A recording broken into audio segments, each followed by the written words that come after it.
So my question is to Tun Daim, or Datuk Sri Azman if you want. Tun Daim, please. Okay.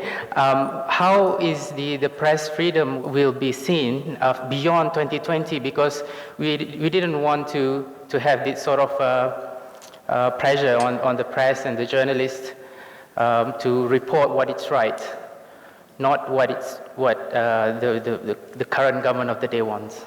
Thank you. I think seeing the PH government taken over, probably there's so much freedom. I can vouch for that. I can vouch for that. Yeah. Yeah.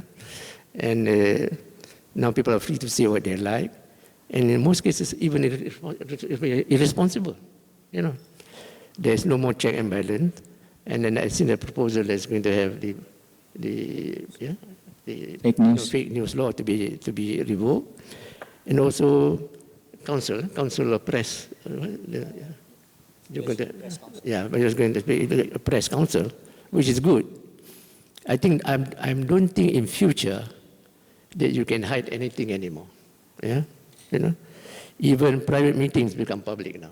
Yeah, you know, there is more privacy. I think. You know? I think we have gone a bit beyond. Yeah, what is permissible, you know. Now, I'm not worried anymore about freedom of the press, you know. I think it's very difficult now to turn back. Yeah?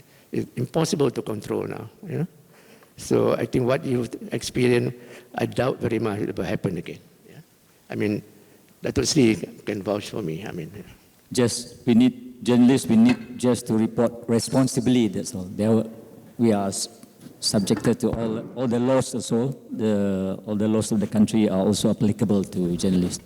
If they are not careful about their misuse their freedom as any other citizens, they will get it. Yeah. But overall, the last 1.5 years, there have been a lot of freedom, and in the sense that compared to before, yes, that's true. I can vouch for that. Yeah. Or any other views? Any other question? Yeah, please. Yeah. Hi, I am Chen. I am with the Konrad Adenauer Stiftung. I think one of the controversial development project in Malaysia is the reclamation project in Penang. And since we are talking about fish prices, lack of resources, I understand that the area that they want to develop in Penang actually is one of the productive fishery areas in Malaysia that's producing a lot of local fish for local people. And the fishermen are losing their rights to fish in that area, and we are losing the fish stock, and well, they're also losing their livelihood. So I am thinking it is really a shame and a crime that we are facing high fish prices, low fish stock. We are buying fish from outside, and we are destroying an area that is full of fish to build houses and buildings. And I think that's a shame. So what is your opinion about that project?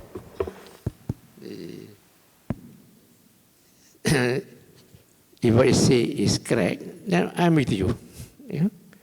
But I heard also that Sri Anwar, Yang Muhammad Zainul, also has voiced, you know, his concern about this. You know?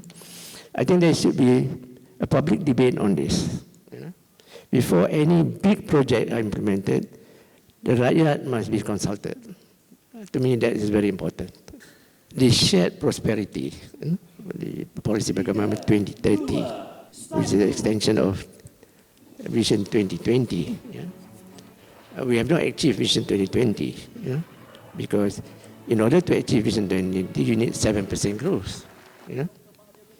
We were successful from 1991 to 97, where growth was 9%. But since then, growth has been 5%. Now, in order to achieve that, we have to increase our growth rate. Then to do that, we have to identify what sectors we want to do. That's why I said we must be able to identify what is it we want to do in order to achieve that growth. So agriculture used to be in the 60s, 70s, about 18% contribution to GDP. But by 1980s, it came down to 8%. In fact, manufacturing went up, manufacturing come down now, and services has gone up. Yeah? That's why I said, we have to identify what is it we can do in order to achieve this shared prosperity. I say agriculture. Agriculture number satu, because it's easy to produce vegetable. It's very fast. Between 1 month to 3 months, you can harvest. And there's a huge market to that. Population keep on increasing, land become more scarce, And with modern precise agriculture, Malaysia can produce all tropical vegetables and fruits in a very cheap way. Now I asked state government if they can set aside land for this purpose. Sarawak has announced they have 2 million acres. Terengganu volunteered more than 5,000 acres. Here, whereas in Sarawak, million, here thousands. Perak, Selangor, Pahang, Terengganu, Kelantan. Now, this will give the opportunity to the unemployed graduates to come, and become farmers. Modern and precise farming. Okay. We have identified the item that we can be first, but we need people to come, to be interested in this. Now, that's the role of the government, to go and tell the Rakyat. Now, okay, once the Rakyat is interested, the rest must be of the same mindset. Tidak susah. The bank must come in to lend. And then the ministries must come to assist. And then we must help them with the marketing. Yeah, marketing, yes. So there must be coordination so that from A to Z, The supply chain. we are in control. Otherwise, cakap kosong, no need, don't waste time. And once one sector is successful, the rest will follow. Because you need success stories. Success will breed success. That's what we want. Tun, thank you, Tun. After 62 years of independence, until today, and maybe even in the immediate and the long-term future, we're still talking about national unity. Isn't this sad state of affairs that we are inheriting? Tunku Abdul Rahman built this country supposed to be united, comes under Malaysia. This is an issue, I must qualify myself that national unity is an issue in Peninsular Malaysia. It's not an issue in the two states of Sabah Sarawak, where it's a non-issue actually. Religious harmony or racial harmony is a taken for granted thing there. But why, Tun? Where do we go wrong here? Is it because of education system? From day one that the kids are not in one stream of school streaming or school stream, where like across the causeway, they did it right. In Singapore, they have one stream. So what's your view on this, Tun? We were all educated in English.